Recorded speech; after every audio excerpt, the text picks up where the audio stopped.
Welcome back to the Shine Within podcast. I have a Megan. She is a distinguished coach, facilitator, and speaker, renowned for guiding women in business to conquer overwhelm and achieve mental health, wellness, and balance.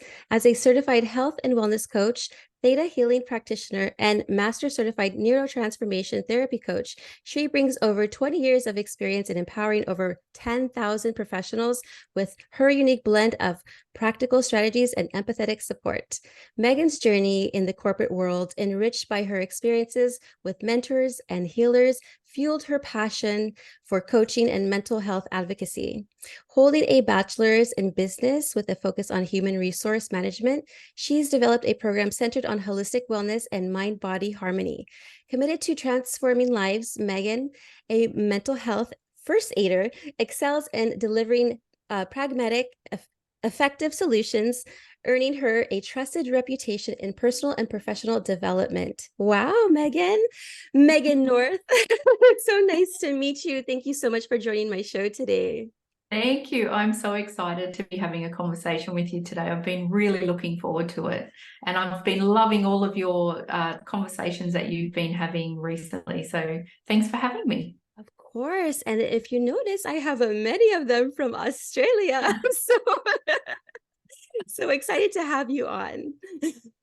It's great. It's great. All the Aussies are coming on board. I love it. I love it. Well, can you share with us the turning point in your career that actually led you to become a health and wellness coach, especially focusing on mental health? Absolutely.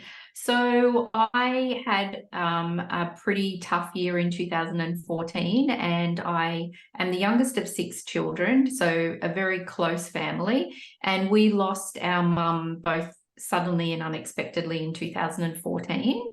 And thank you, bless her.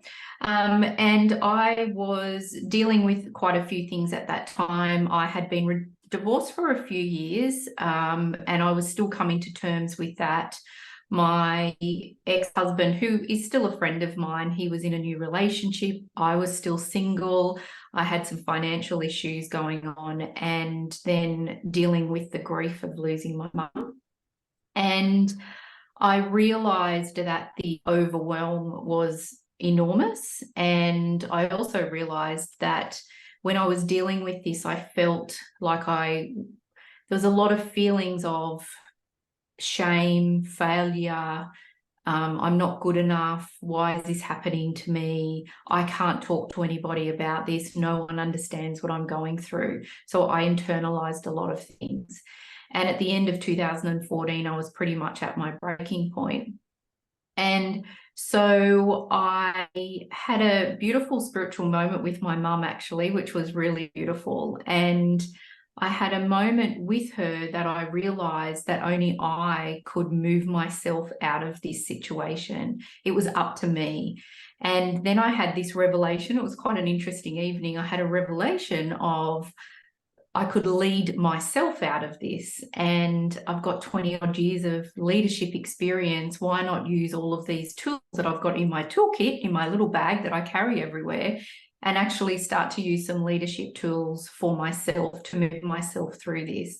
And so I'm sure we'll talk about it later, but I created a tool called Leading Self.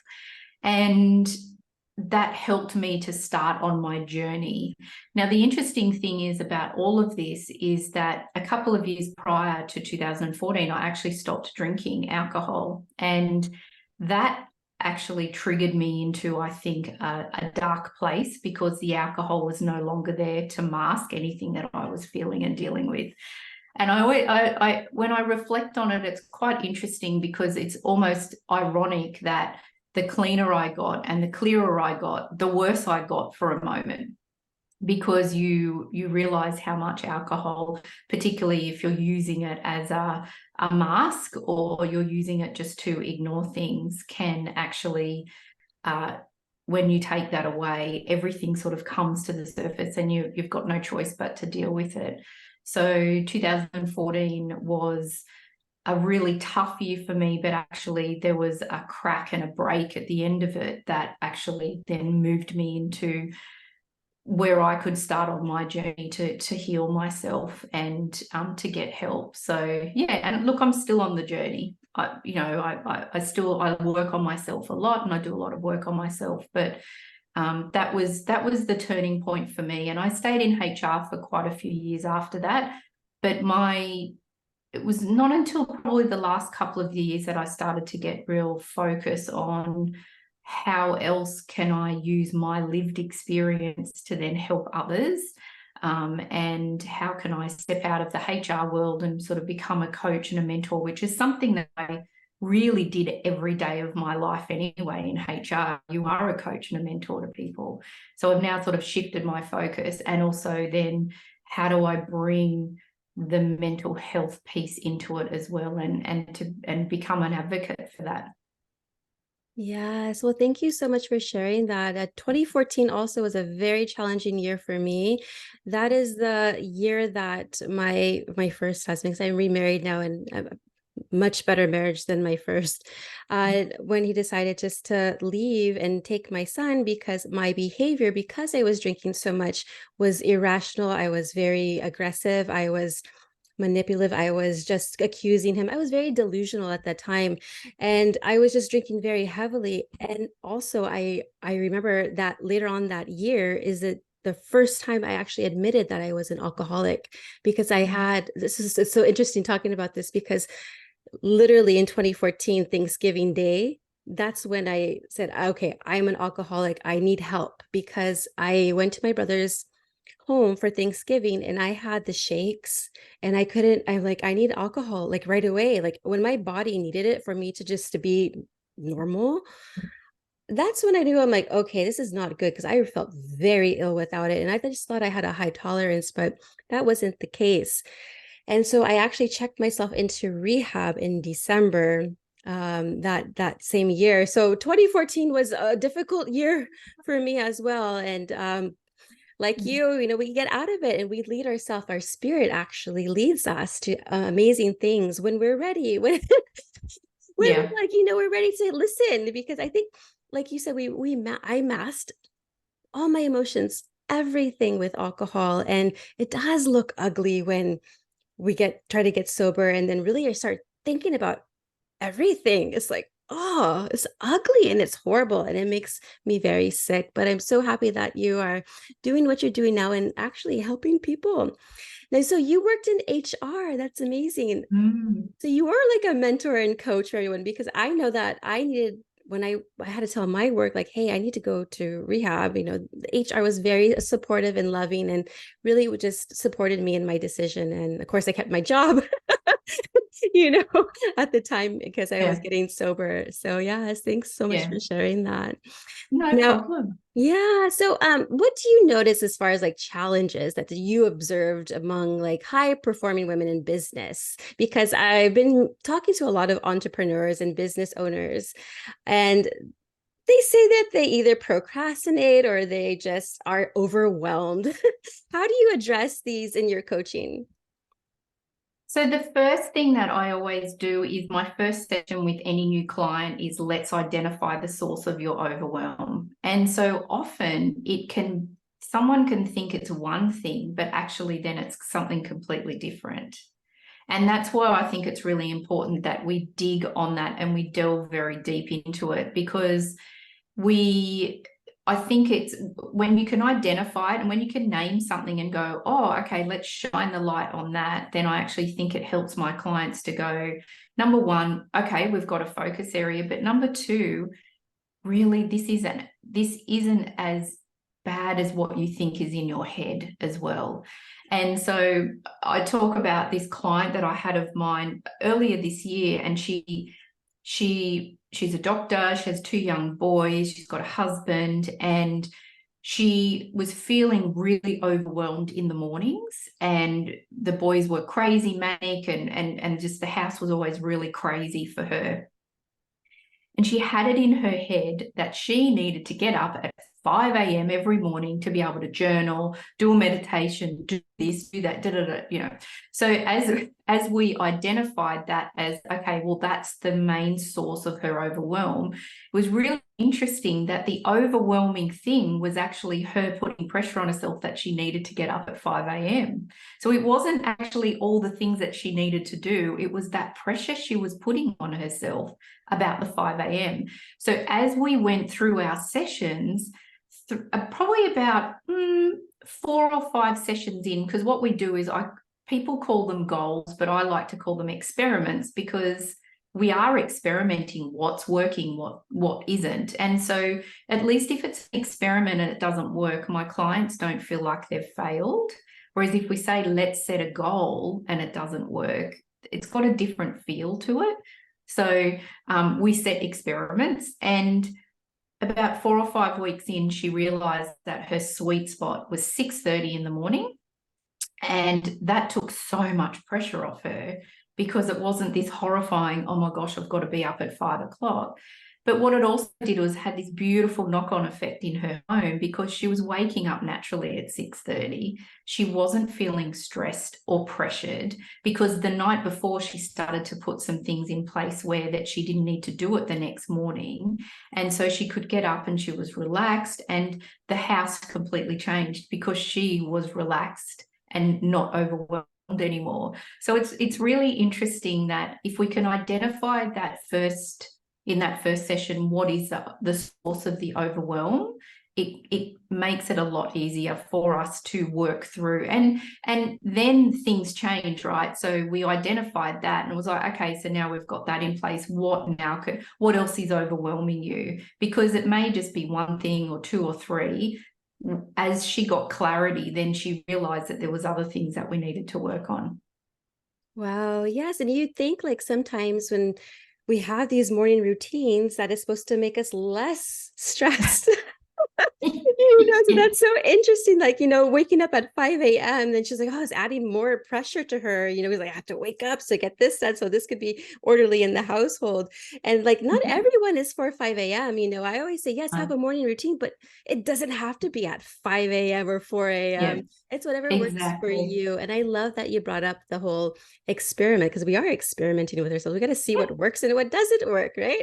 So Exactly. Yeah. And I think that that's one of the things. I think that's why clients like working with me, because we work through it together. Like, I'm on the journey with them. I don't want to profess that I'm the expert here and that I'm going to tell you what to do. In fact, when I do a discovery call at the beginning, I always ask them, how do you want to work together? And if they say to me, I just want you to tell me what to do, I'm saying, sorry, I don't think we can work together, because that's not my job. Because if it doesn't work, you're going to blame me. And actually, this is your journey, not mine. I'm your cheerleader. I'm the person standing beside you, and we're walking through this together.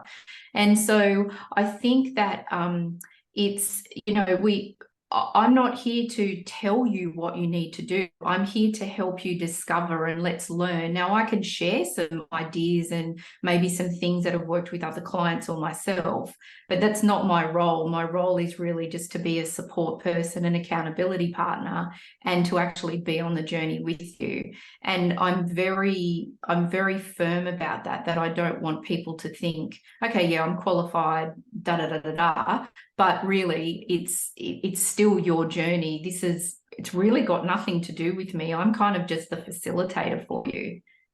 yeah, so I've heard it's like, I'm not going to change you. You're going to change yourself. I'm Yeah. just here to Oh, support yeah. you and make you have accountability. Yeah. So Oh, I like that. Yeah, that's really good. Yeah. Yeah, yeah. and that's exactly right. Yeah. I can't make you do something if you don't want to do it. And that's the other thing too, is that I always say to my clients, the fact that you have booked in, you've paid for, and you've invested in yourself, you're already halfway through your journey. You've made that decision. It's this, when you're sitting back and you're constantly contemplating all the time, okay, yeah, you've got some awareness of it, but once you've booked in and we start this journey, you're already halfway there. So yeah, it's that to me, that's a big step for a client. Oh yeah, because they've realized that they're worth it. They're worth that investment. They're worth, taking that next step in their lives, going to that next level and asking for help, because it's very difficult to ask for help. I'm noticing a lot of people like, the biggest challenge I have is to ask for help. I'm like, but it's the most important thing, because people may think they're weak because of it. I'm like, no, no, no. That is a sign of strength. Believe Yeah. me.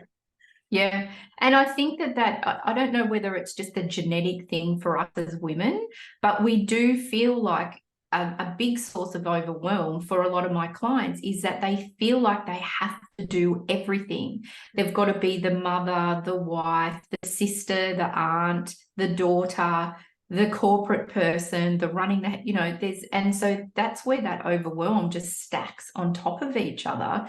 And yeah, I'm not sure whether it's a DNA thing or whether it's the way that we're brought up, but we do feel like that we need to take on everything, and then we struggle to ask for help. Right. Yes. And going Mm. back to what you were saying about how your client family was actually doing much better because she was doing much better. And it's so true. When mommy is good, the whole family benefits from her good energy. Exactly. And I know that, like, I don't have children, and I am now remarried as well, and my husband's children are all grown up and got their own lives, so we have a pretty relaxed, lovely life, the two of us. But I it's interesting that like I'm also very aware that I don't have children, so I don't want to be telling my clients what I think they should be doing, because I don't that's another reason why I switched into group coaching, so that then I've got a community of women who are supporting each other as well as I'm on the journey, but then there's women who can also talk to them about what they do or some tips and tricks, because I have no right to tell someone who's got children what I think they should do.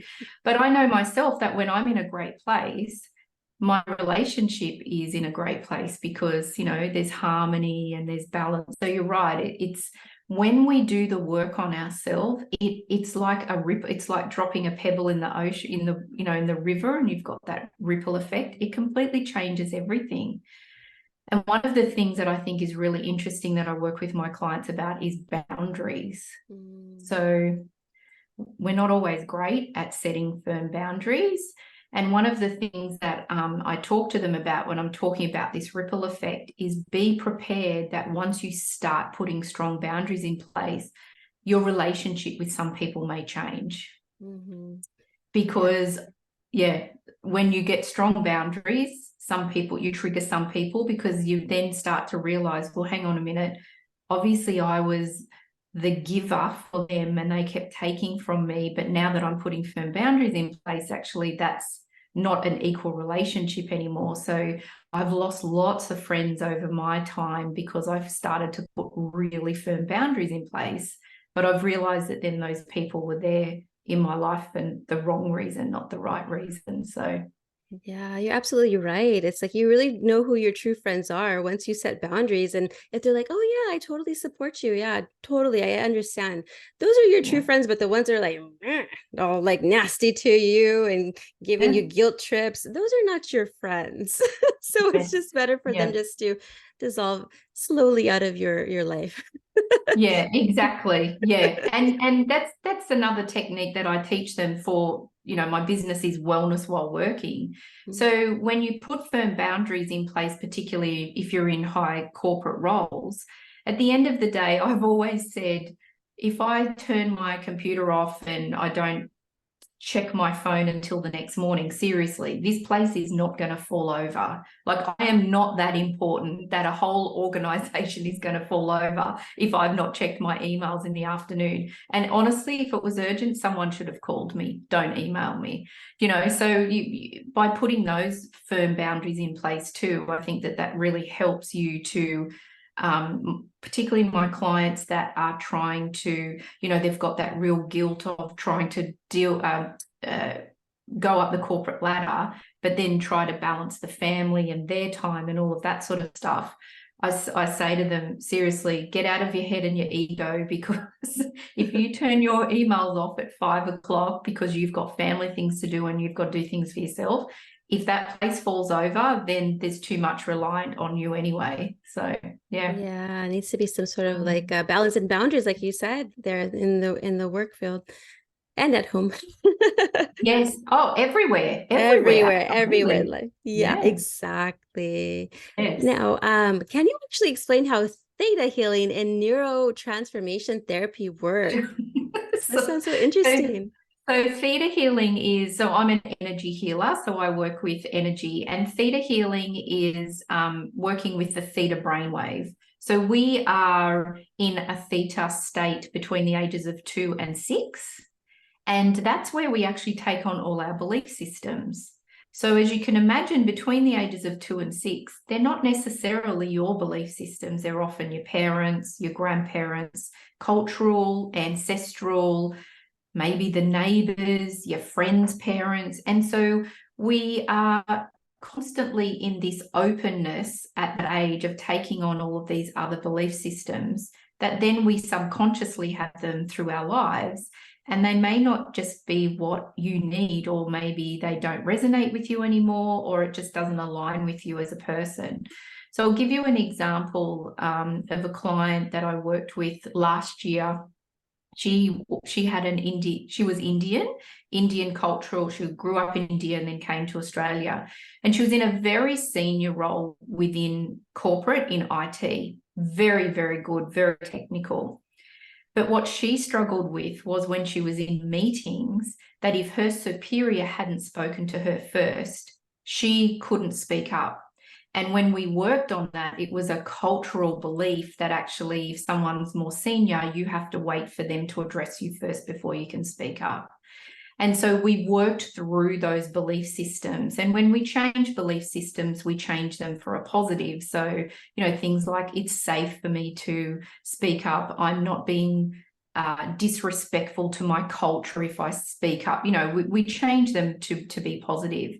And we worked on this for about 6 weeks because it was quite embedded, culturally, and then through all her ancestry. It's not just this life, but it's all those ancestors. And after we finished, it took us about 6 weeks to sort of work through it all. And the week after, she rang me and she said, "You're not going to believe it. I got into the lift and my boss's boss was in the lift. And I spoke to him and I said, 'Good morning.' And she said it was the best feeling ever." So it was really lovely to hear that it's not about beating our parents up or being angry at our parents or our grandparents or anything like that. It's actually just thinking, do these belief systems actually sit with me, or are they, culturally, for her coming to Australia, those belief systems don't necessarily sit well here in Australia. Maybe when she goes back home, it may be a bit different, but she needed to work it out so that then she could use it in a working environment. So that's what theta healing is. That is Yeah. neat. Yeah, because my husband's Indian too. And so when he came here to the US, this was about, maybe he's been here about 20 years now. But he was blown away when my children, because we have kids, he has a son and I have two sons. And when my son was telling, asking my brother, he would say, "Hey, James." And because he didn't call him Uncle James, Uncle James. So isn't he supposed to call him Uncle James? I said, "Well, Yeah. you could call him whatever you want." He goes, "Oh, that'd be so looked down on over at ours, but I guess I have to get used to it." I said, "Yeah, it's whatever, it happens." So Yeah. it is a cultural Yeah. difference there. Yeah. Oh, Yeah. that's funny But and yeah, interesting. that's really interesting. And neurotransformation therapy, NTT, is, I don't know whether your audience would know NLP, so neuro linguistic programming. And so it's a different way of looking at it. It deals a lot with trauma in people's lives, and a bit like, it's a little bit like theta healing in the sense of, we do timeline therapy. So we'll go back in time to a moment where they've had some trauma. But the difference with NTT is that I don't get the person to go into the emotion. I get them to go up and watch the emotions. So depending on my clients, some clients are more than happy to go into the emotion and really feel it. And then other times clients don't want to feel it. They're happy to witness it and to heal it that way. So it's just a little bit of a different way that I can work with my clients. And some clients don't want any of that. They just want straight up and down health and wellness coaching. I'm okay with that. It's just depending on what the client wants and if they want to explore some different things. So it's nice to be able to sort of offer a few different ways of working with clients because not everybody's the same. So Right. I was just going to say that. Yeah, everybody's different and they want maybe a different approach to their yeah, healing. And that's nice that you offer different things there. Everyone can just like, oh, if I didn't work, then let me try this one. Let's see if this one works better yeah, for me, or you can do yeah, them all at the same time and see which one works. exactly. I Yeah, love yeah, that. yeah, yeah. Yeah, so you shared a story about the client who was from India who came and transformed. Now you've worked with over 10,000 individuals. Wow, it's amazing. But can you share some more stories of like the most impactful transformations you've witnessed? Hmm. So it's really funny because I got asked this recently and I'm like, well, I think that for my story is pretty impactful. Oh yes, I think actually my yes, yes, transformation. you are. And I'm really proud of that. I've started to become quite proud of where I've come from and how I've worked through things. But let me think about other clients that I've worked with. So I had this beautiful client that she late 20s, early 30s, beautiful, beautiful soul, doing very well at work, but a little bit timid. And she actually won a promotion and she went from being in a team to actually then being the manager of the team. And so she came to me to work on, I loved this about when I was working with her. She wasn't overwhelmed. She wanted to make sure she didn't get overwhelmed in the sense of how does she look after herself and her mental health and her well-being while leading a team so that then she's leading them in a really great way. And I really loved that because she wanted to make sure that she was always showing up as her best self. And so we did my 12-week program and where she started to where she came from was just amazing. But we worked on things and experiments through the weeks in relation to how does she boundaries, because she had gone from working side by side with these people to now becoming their manager. So, your boundaries change, that they definitely change. We worked on things like how do you delegate. She was not very good at delegating. And so we worked on those sort of things. She got some really great techniques and we experimented with these of when she was sitting at her desk thinking, oh, I'm going to have to talk to one of the team members about something. So she put a little strategy in place that she would get up from her desk.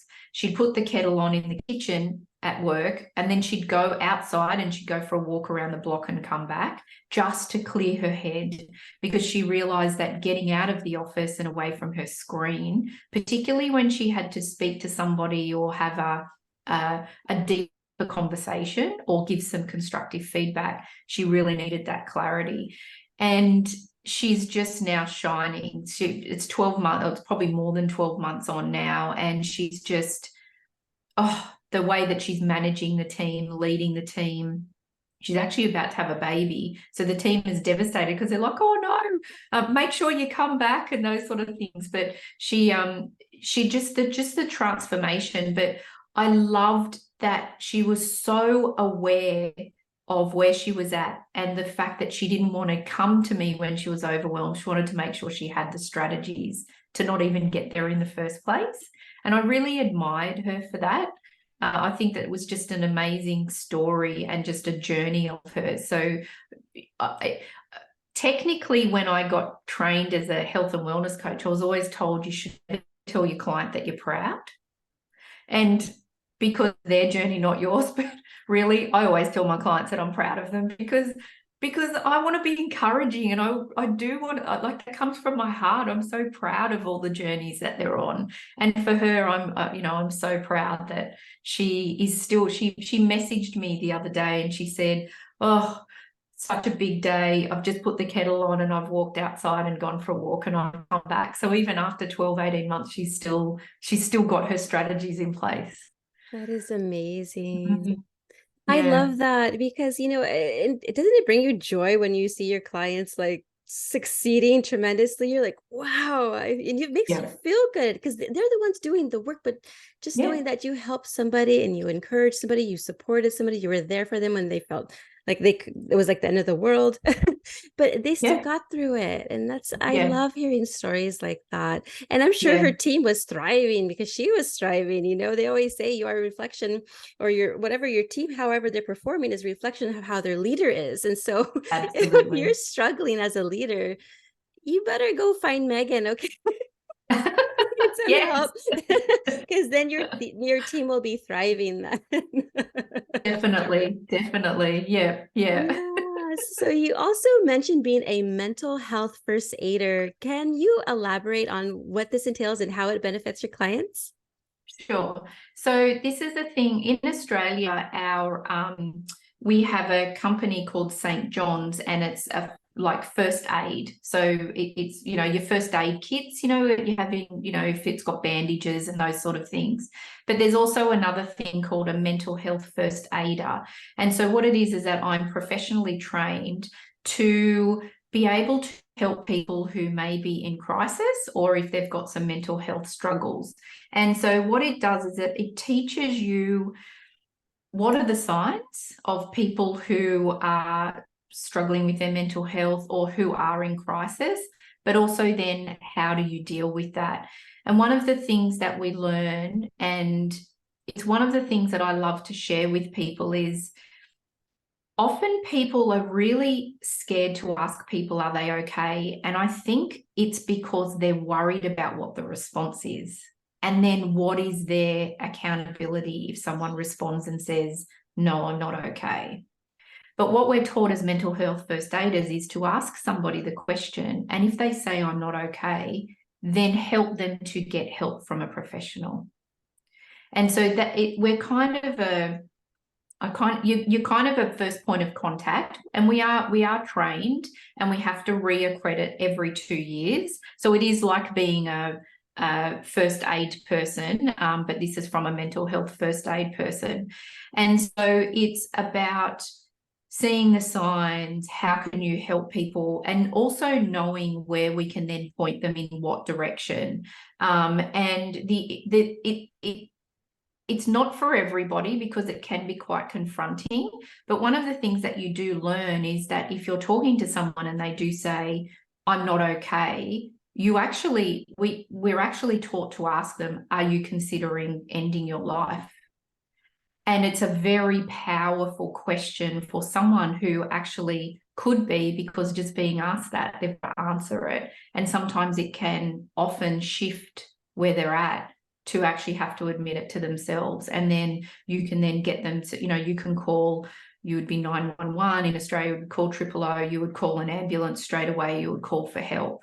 But yeah, it's a very interesting way to look at people who are suffering, because as I said, I think sometimes we worry and we think, oh my gosh, if I ask them and they say they're not okay, what does that mean? Do I have to fix them? No, you don't. You just have to help them then to get the professional help that they need. Right. Yes. And Mm, even, the children, because I have a 15-year-old son, and for me, it's like his mental well-being is more important than his grades.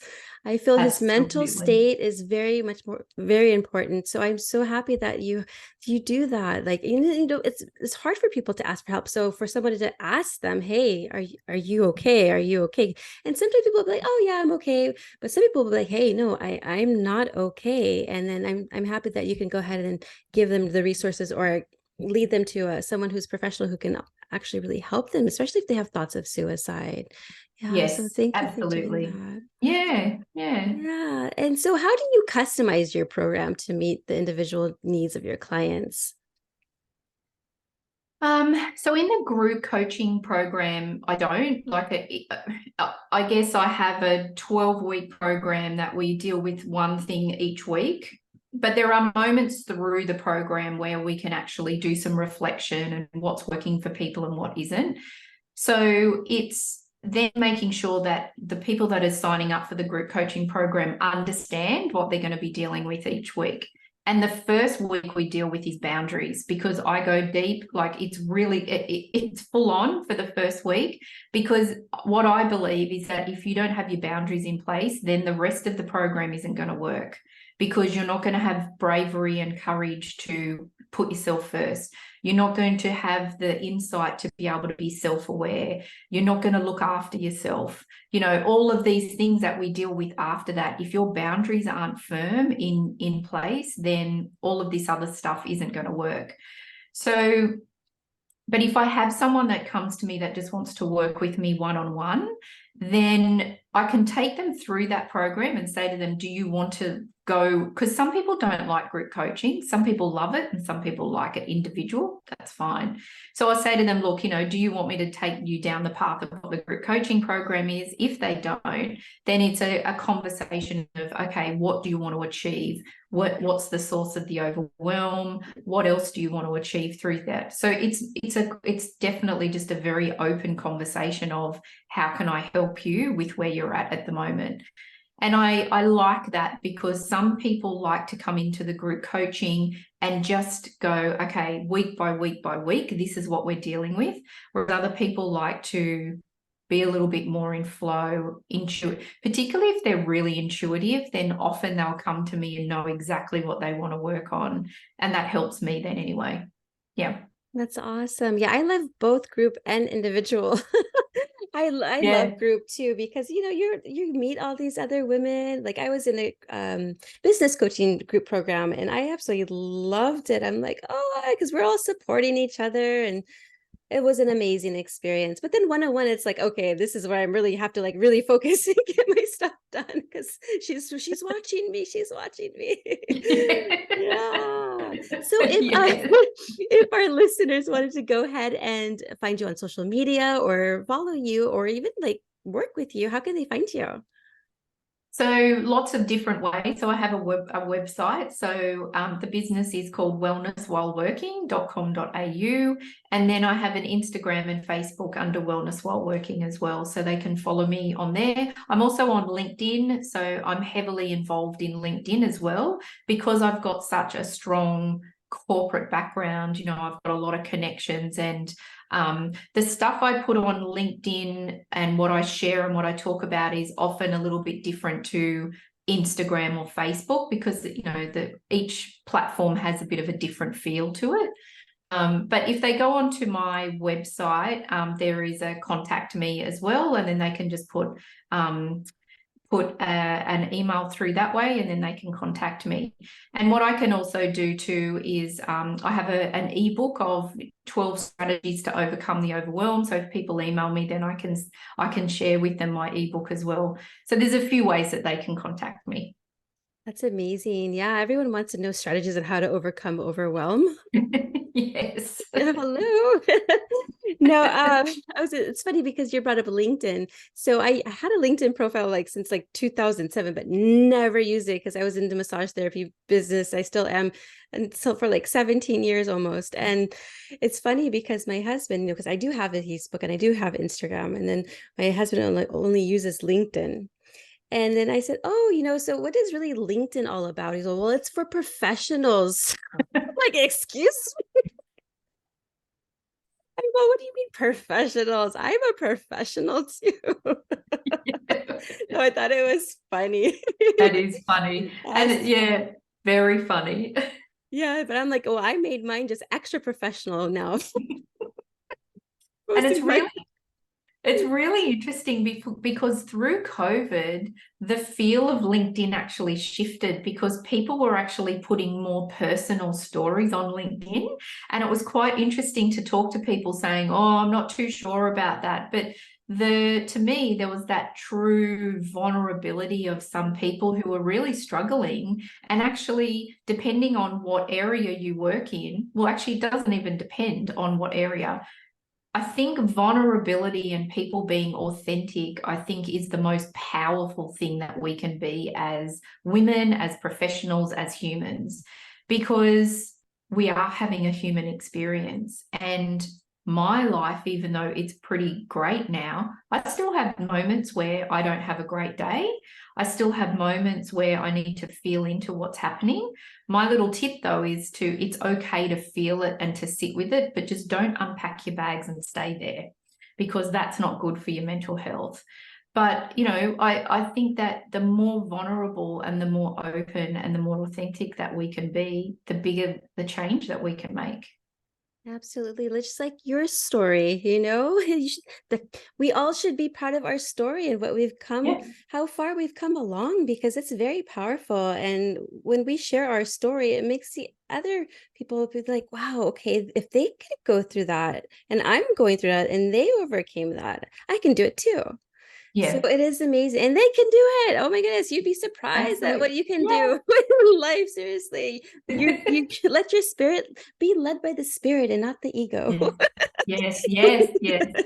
Although you still have to have a little bit of ego in it, Yes. because if my ego was completely to the side, I wouldn't be here talking about myself then, right? So you've I love that. I love got to that. have a That's so little bit of ego. oh yeah, and then sometimes my super ego, I just call it, thing comes out once in a while. Like, oh, there she is. Whoa, she's still there. Oh, but it was a great Love it. conversation. Thank you so much, Megan. And any last words at all, or any other last thoughts? Can I just talk about my leading self tool so that I can Absolutely. share it with the group?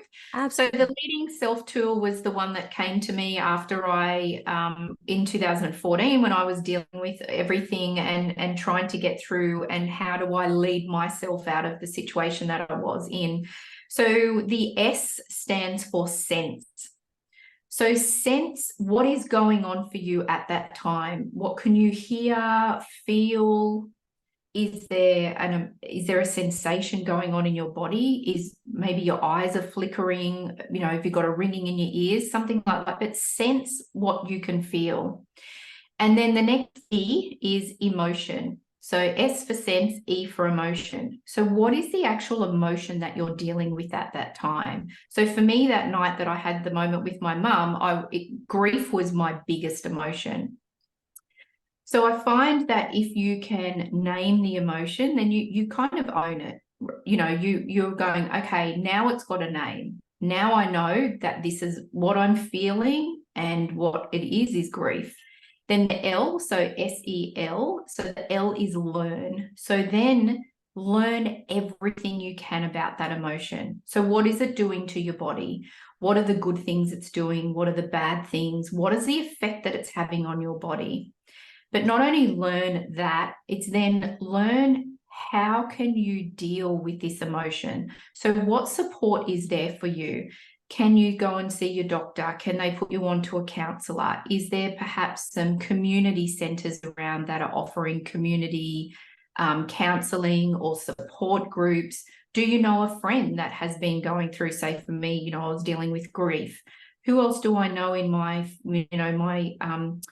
proximity that I know has dealt with grief before? And I know that actually 2 people that were in my proximity had lost their mothers previously. And so I felt a real connection to them because they knew what I was going through.